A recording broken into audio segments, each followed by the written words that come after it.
Well, we're back here at the Fleet Air Arm Museum and starting the video that to come to today just by Concorde. It's usually one of the last places I visit, but I thought we'd just start here and we'll move on. And it is just a magnificent aeroplane. Sad it's not flying anymore. I'm back on the normal trail now, so here we're looking at some of the helicopters that they have here.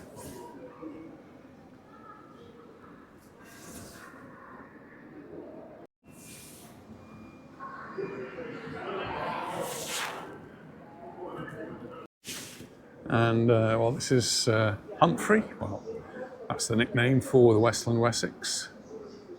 And the helicopter famously rescued stormbound British Special Force troops from the Fortuna Glacier on South Georgia during the fierce blizzard that was there. 2 days later, Humphrey attacked and helped disable the Argentinian submarine Santa Fe with depth charges.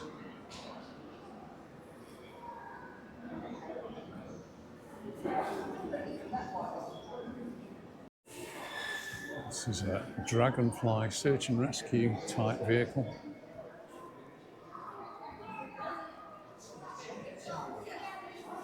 Made by Westland. We were at Westland the other day when we went to the theatre. Now Leonardo.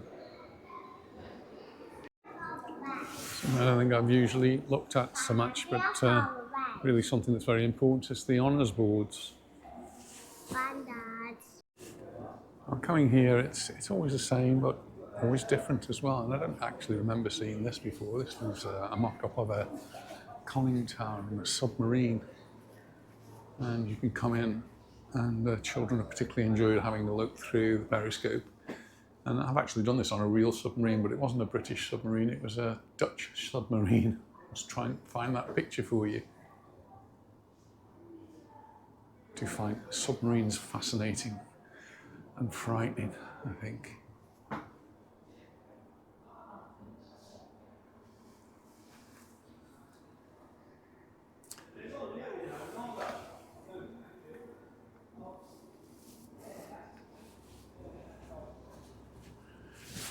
Here we've got some aircraft, some really good models. This is actually U-69 Laughing Cow. Can you see it right in there on the tower there? Look, the Laughing Cow.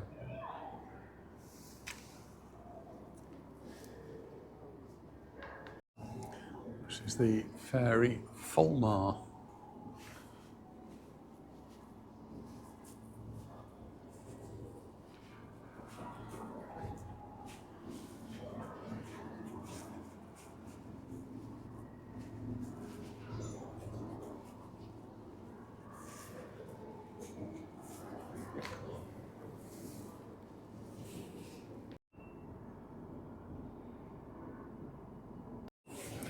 And it wasn't just men in the Royal Navy, it was women as well. So this exhibition up here is devoted to the women, at one time called the Wrens.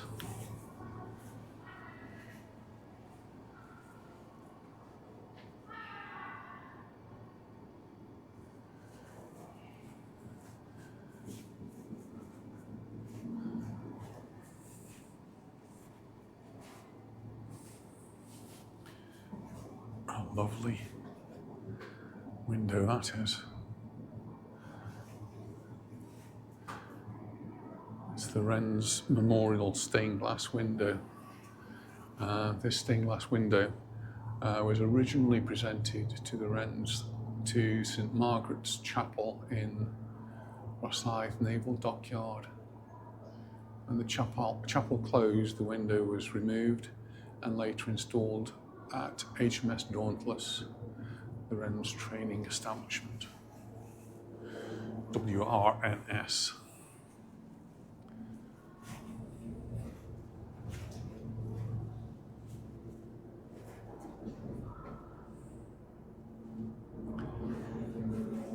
Going backwards in time now.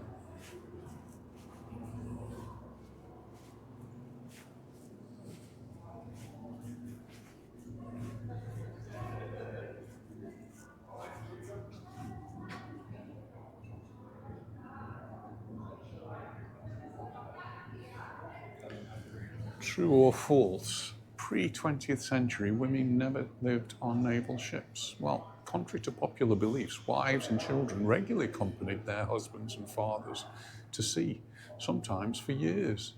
It was a tough life. Wives spent most of their time washing and sewing.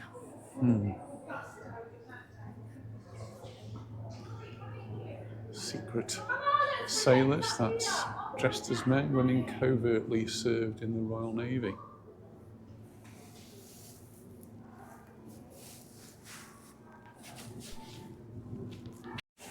This is an interesting contraption.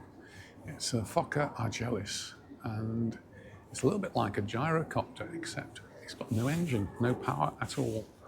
And it was actually launched from a submarine. This is a German craft, and it would be towed, and as it was towed along, the rotors at the top there would spin, generate lift, and it would take off.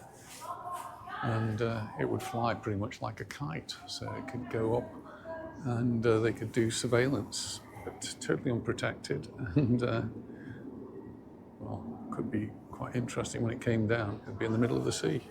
I suppose it gets drawn in by the cable.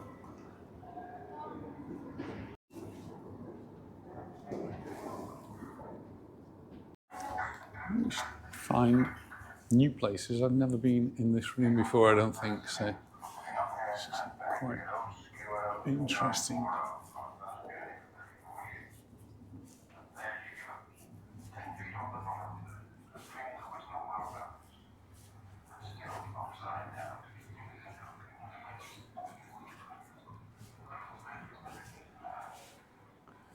Underwater wreckage.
This is a Grumman martlet.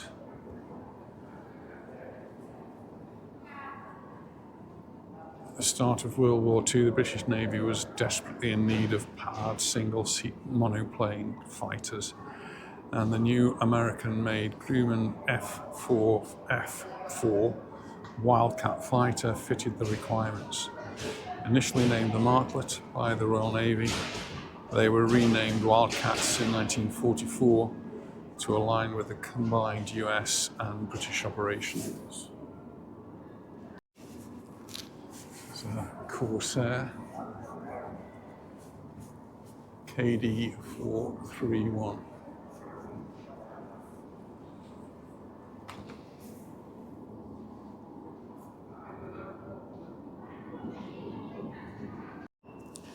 Here's a tool chest and well, samples of all the tools that would have been found in that chest. Most of which I recognise, and most of which I think I've actually used. Incredible.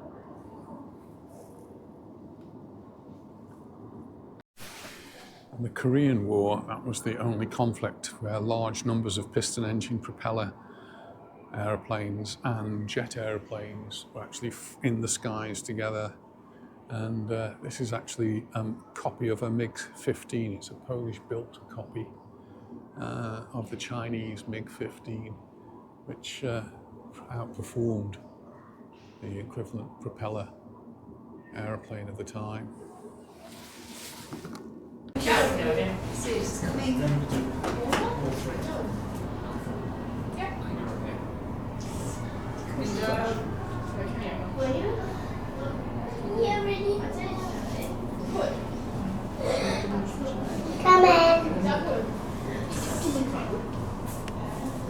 Come in, Luna. Down it comes. The bird will be eaten now. See the bird flying with it. Be careful, bird. Don't slap it.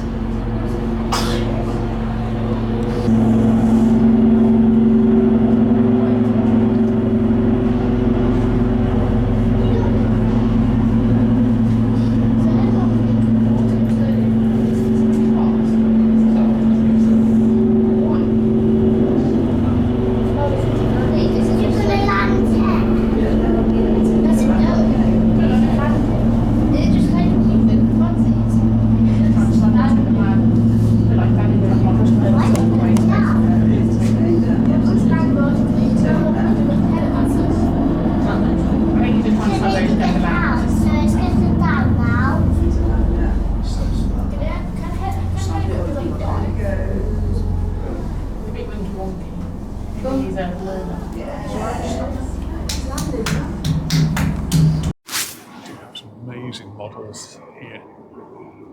This one is HMS Indomitable aircraft carrier.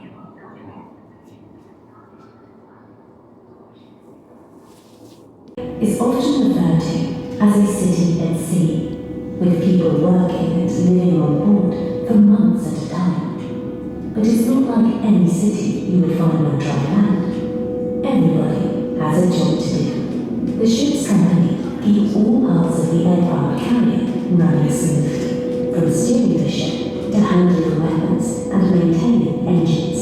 But they also look after the people. There are multiple living areas on board, with kitchens, a laundry, doctors, and sports facilities. Then there is the air wing. These are the people who fly and maintain the aircraft. We will now travel up through some of the decks of our 1970s era aircraft carrier, guided by current Royal Navy personnel. You will discover how everyone on board has their own vital job to do, and yet everyone relies on each other.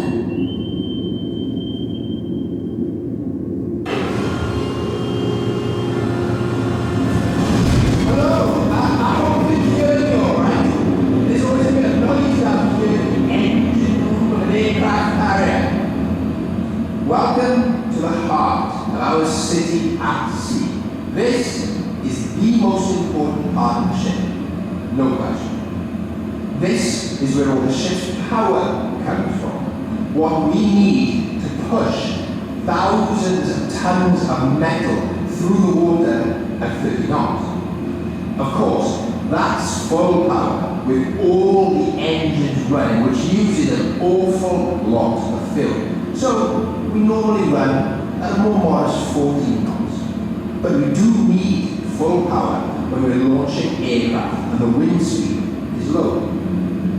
To get a fixed wing aircraft off the carrier deck, the ship has to be steaming into the wind. The wind is low, the ship has to go faster so the aircraft get enough lift to take off. We also generate all the electricity for people living and working on the ship. That's everything from producing fresh water to boiling a kettle for a brew. And of course, we provide the power for all the weapons, maintenance and control systems. We are a warship, after all. That is a lot of power, which needs an awful lot of fuel. Do you know it takes 4 million litres of diesel, over 1 million gallons, to fill up the Navy's latest Queen Elizabeth class? Anyway, you lot better get off. I've got things to do.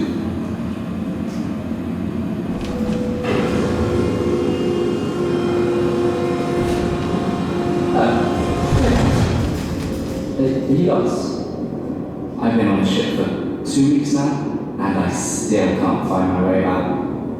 At least I know where I sleep. This is my nest egg, where me and my shipmates live. That's most of the other junior racing catering department. The most important part of the ship, keeping everyone fed.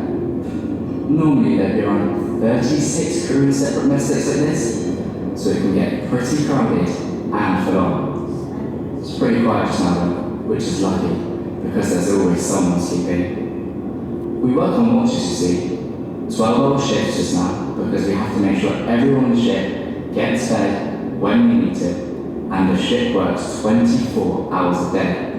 It's hard work, and you can do days without seeing daylight, especially if they're flying and you can't get up on deck. We've got 4 kitchens on board, what the Navy calls a galley, and we turn out thousands of meals a day.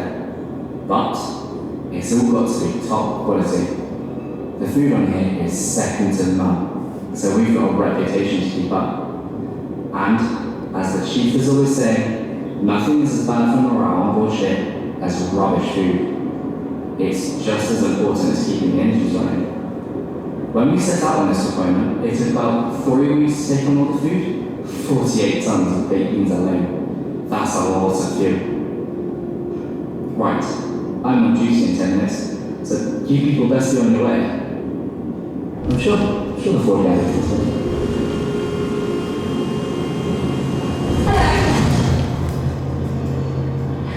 This is the hangar deck, the most important part of the ship, without doubt.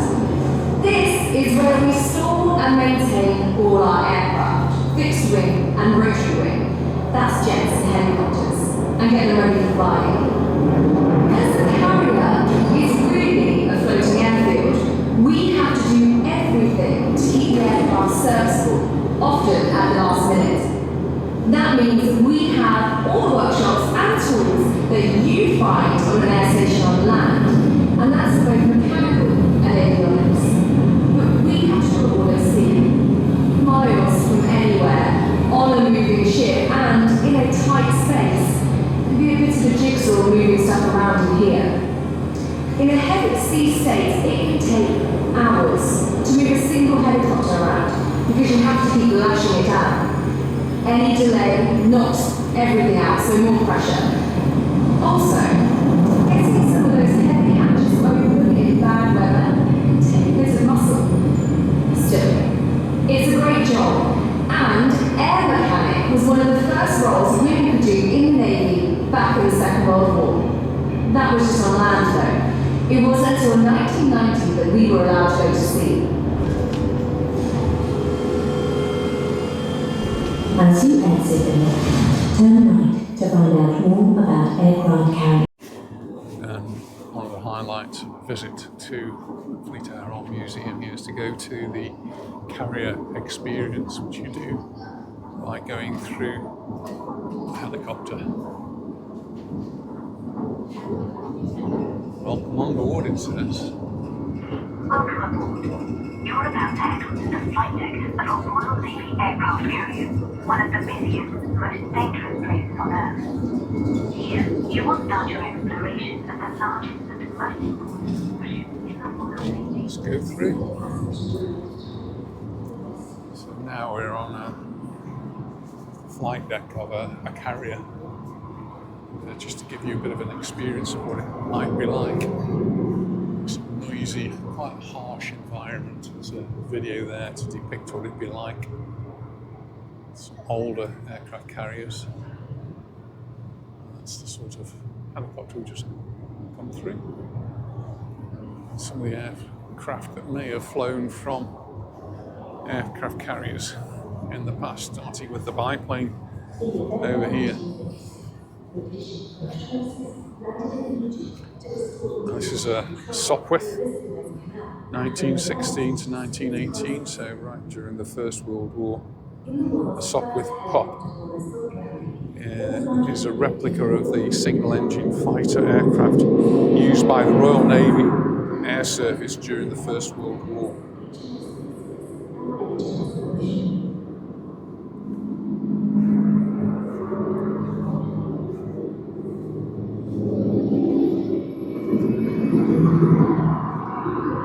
This is the Supermarine Seafire used in the Second World War, 1942, and then afterwards in 1954. And this was the naval version of the well-known Spitfire. It looked like a Spitfire.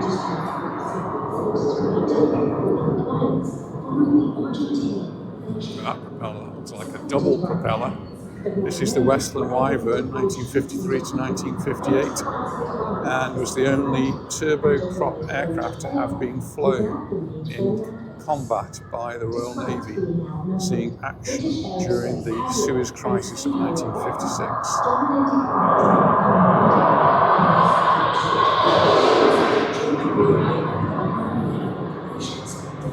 I told you it was a noisy environment.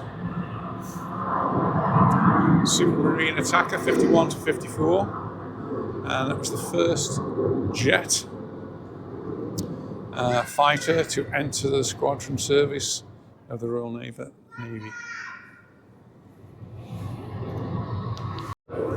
And this represents a change from the propeller-driven planes to the jet engine that could fly faster and higher. The unusual thing about this is that it's got a tail wheel rather than a nose wheel, and that proved to be a bit of a design flaw in this particular aircraft. And all later on it's had a nose wheel rather than a tail wheel. This is the Sea Vixen from 1959 to 1972. And the Sea Vixen was the first British naval aircraft to be built with an integrated weapons system. That's radar in the nose cone over there.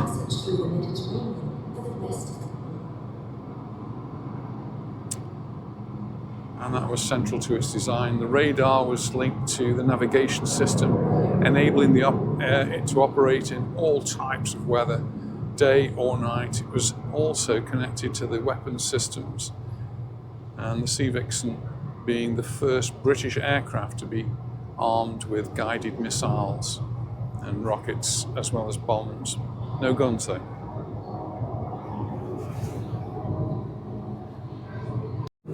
This is the Blackburn Buccaneer from 1962 to 1978. The Buccaneer was developed to be the British Royal Navy carrier-based nuclear strike aircraft. The aircraft carriers HMS Hermes and HMS Yeovilton were the current British task. This huge aircraft is the McDonnell Douglas Phantom, used from 1968 to 1978. The Phantom was the Royal Navy's first truly supersonic fighter, capable of speeds of up to Mach 2.1. That's 1,386 miles per hour. It was a variant of the American Phantom and remains the largest and heaviest aircraft to have been used by the Royal Navy. And that brings us to my favourite, which is the Harrier. This is the British Aerospace Sea Harrier. Used from 1980 to 2006, the Sea Harrier was the naval version of the RAF's Harrier jump jet, the world's first operational vertical takeoff and landing aircraft. The Sea Harrier had the ability to take off and land vertically just like a helicopter, but with the speed and maneuverability of a fighter jet.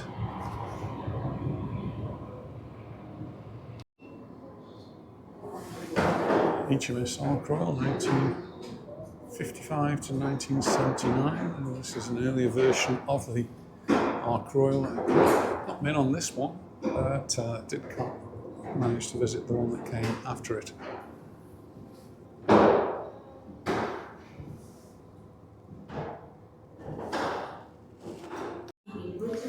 And this is an example of how an aircraft might have been launched off a World War I deck. Not a proper aircraft carrier, so it's more of a battle cruiser. And there's one that's been converted. It's HMS Argus at the top there, converted passenger ship, and a flight deck was put on the top of it. If they got that all working, then we could have different aircraft carriers. So we've got HMS Ark-Royal and HMS Albion.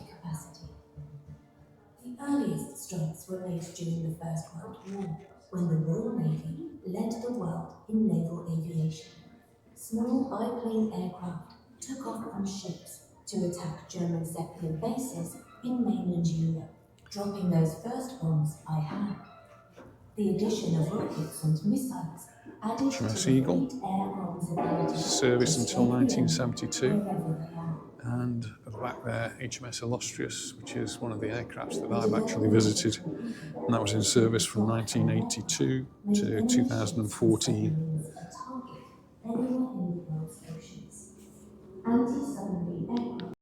Just out now above the flight deck, looking down at the aircraft that I saw a bit earlier on.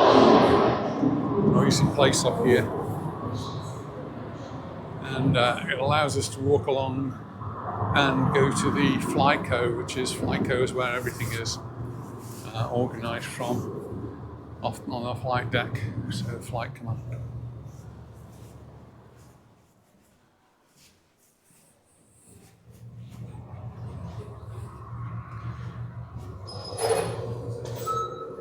Hello, I'm Lieutenant Commander Flying, and my job on the carrier is to run the flying control position, or FlyCo as we call it. What you're looking at is how FlyCo appeared on HMS Royal just before she went out of service in 1979. Back then, FlyCo was located next to the ship's bridge. In the latest carrier, it's in a separate island. The critical thing, however, is to have a clear view of the flight deck. Under orders of the Commander Flying, or Wings, our job then and now is to control all aircraft as they take off and are recovered to the flight deck, and as they fly within 5 nautical miles of the ship and up to 2,500 feet. In other words, we control the airspace around the carrier. These days, much of this work is done by air traffic controllers, but at the time of the Ark Royal, it would have been all up to someone like myself and the logger who kept a record of everything going on. Now we have an air traffic controller and the deck operations officer, or DOO, sitting in FlyCo along with other aviation experts, so it's a bigger team. On somewhere as busy as a carrier flight deck, the key to FlyCo's role is making sure aircraft are all in the right place at exactly the right time. This relies on everything being done as quickly and smoothly as possible. Always a challenge on a beautiful ship in a heavy sea and often at night. No pressure. That's why FlyCo is a big place to fly. I once heard somebody describe it as the most serene place on the ship. All the air traffic keep alert in case of any risk to the aircraft. The officers behind me are all air traffic controllers. They're using radar to help track where everyone is and radio to talk to them. Each aircraft will be passed from one controller to another, depending on how far away they are from the ship. On the Ark Royal, now, it's a lot more high-tech. The controllers are senior radars running Bar. as you see at sea, responsible for directing anti-submarine helicopters. Hello, I'm an operations officer, and this here is how the main briefing room on a 1970s carrier used to look. It was one of several briefing rooms on board, the others being used by individual squadrons for their own specific briefings.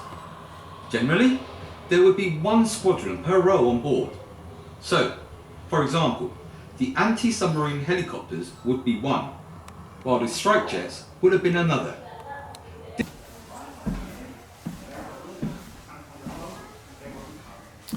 This is a wood, just in case there's a hole in the side of the ship. They used to use things like that to seal it up. The actor will work with the squadron embarked to make sure the right aircraft was serviceable and ready to be moved from the hangar deck to the flight deck and into the right position. Welcome to the Warfare Operations Room, the nerve centre of the ship during a war situation or when on exercise. As you see here, the ship would be closed up at action stations. My job as the captain would place me here to oversee everything that's going on and be on hand to make any decisions needed. Overall control of the ops room, however, was in the hands of the operations officer and his team of principal warfare officers. Basically, the role of the ops room was, and still is, to look out for any threats, either in the air, on the surface, or below it. Missions would then be directed from here, everything from intercepting hostile aircraft to striking targets on land. These days, the ops room of a carrier is a much larger space.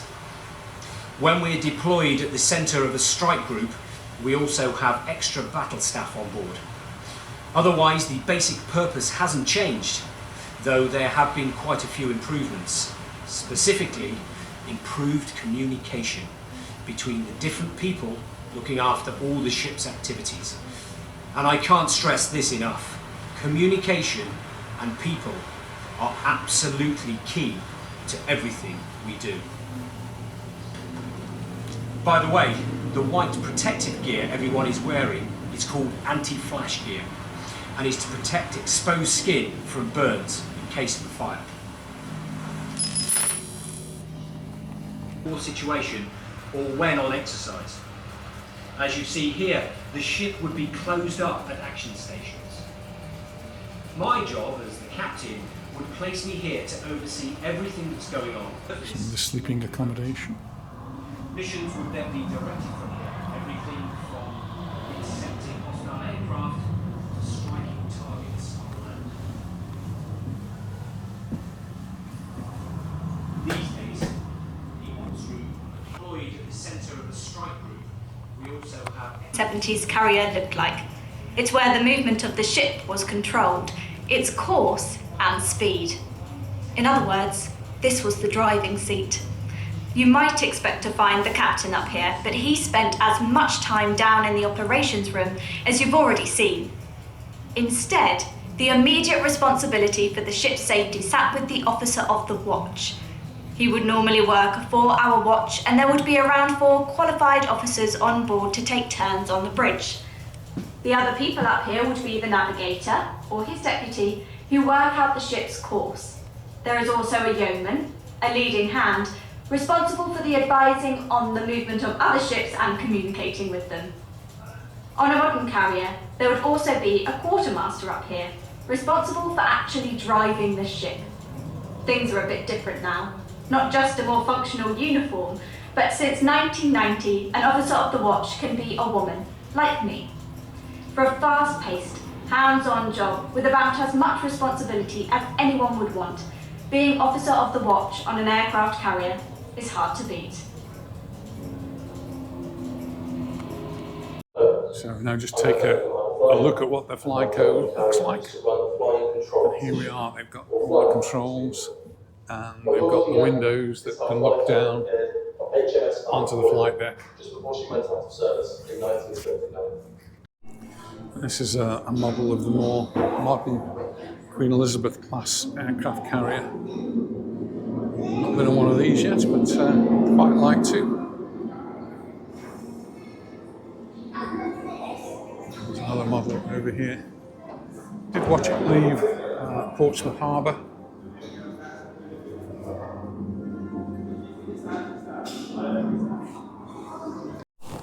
Just right underneath the Concorde now, and might take the opportunity of just having a walk through this particular model. Not model, it's not really a model, it's the actual, or an actual Concorde. I have done this many times before, but always fascinated, and maybe I'll find it a bit easier now. I'm a little bit smaller. It's a very compact walk through. All the gear that's in here. And this one, I think, is like a research craft. Lots of the things have been stripped out of it.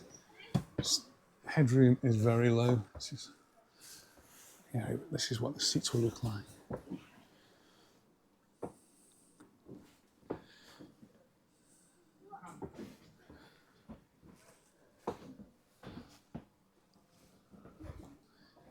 But this one's full of test equipment.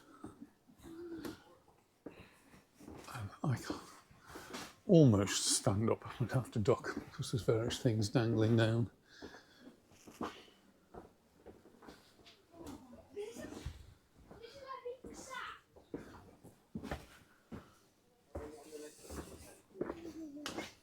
More electronic test equipment. Got all those cables and wires.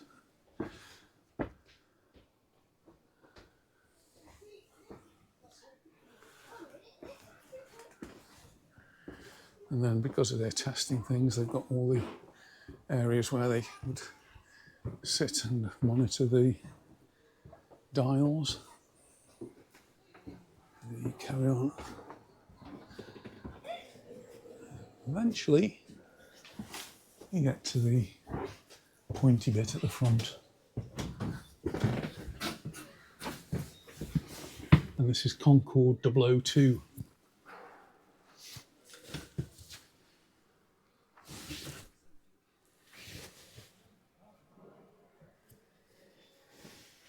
Controls up, down, and the controls up. Just here, there's loads more dials. Wow. Now, how do I get out of here? Because I can't turn around. Well, I can. Very tricky turning around. I managed to get out. It's a very tight squeeze, that cockpit is.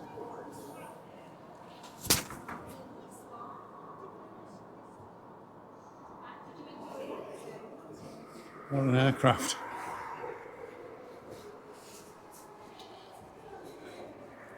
Well, with that and the Harrier, two remarkable pieces of aircraft engineering.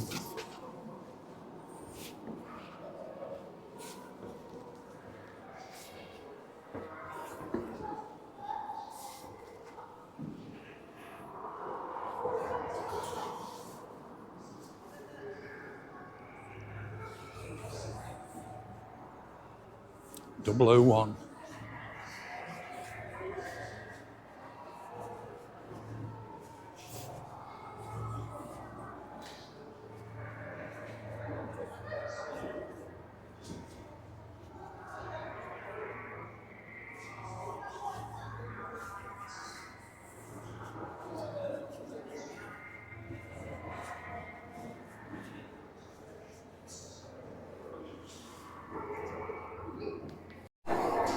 Get another great view from the gantry that goes around this hangar of the Concorde and the other aircraft that are down there.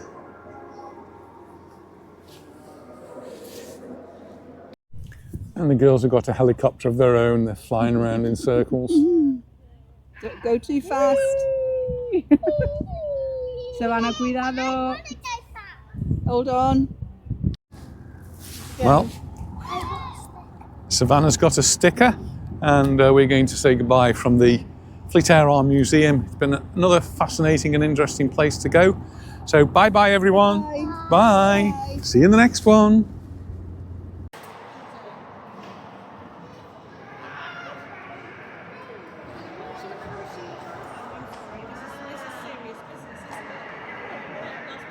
Ha ha ha.